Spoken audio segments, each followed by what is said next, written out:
Ever felt like you were at the end of your rope when dealing with your kids? Or your co-anchors? Parenting expert Heather Waterfield's here. Are you Ways saying- to proactively deal with your stress level. That's true. That's true. Very stressful. Right? Right? When you're giving birth, you do that Lamaze thing. Does that work for teenagers?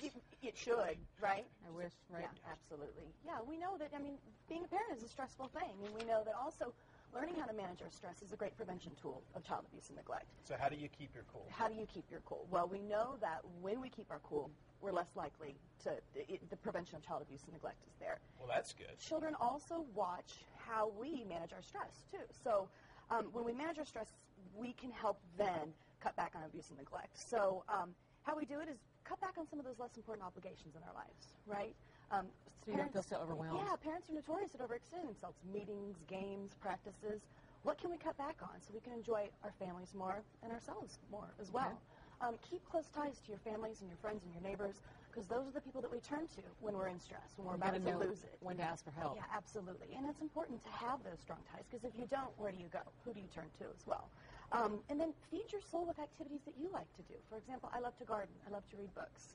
I've been known to lock myself in my room and try to read a book. But a lot of moms think, I can't, I don't want to be selfish because I need to, and dad sometimes, but I know in my family, Leslie, she won't do anything for herself because she's too busy doing it for the kids. And I feel guilty because I work, and my kid's not with me all day, and then, for example, but you've got to get over that, because you can enjoy your children so much more when your stress is less, and so sometimes just by doing one thing, even if it's just for 30 minutes, maybe even 20, do something important to you. Take a bubble bath, go for a walk, garden outside, read maybe a half a chapter of a book.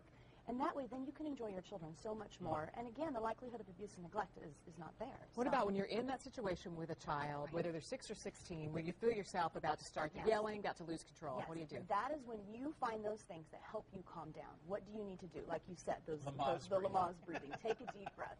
Learn to walk away. Go do something. Again, I lock myself in my room sometimes, even when he's crying and screaming at the door, because it helps me then to calm down. Then I can then react to him and his behaviors as well. Any other tips? Well, I want to mention on April 16th, we're asking all Kansas Cityans to wear blue.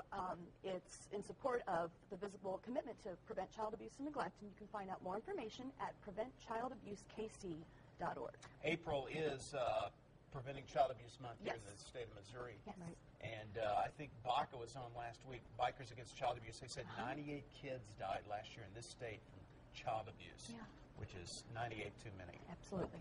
Thanks. You're welcome. For more of Heather's tips, a link to the Family Conservancy where she works, go to fox4kc.com and just click on Mornings. Fox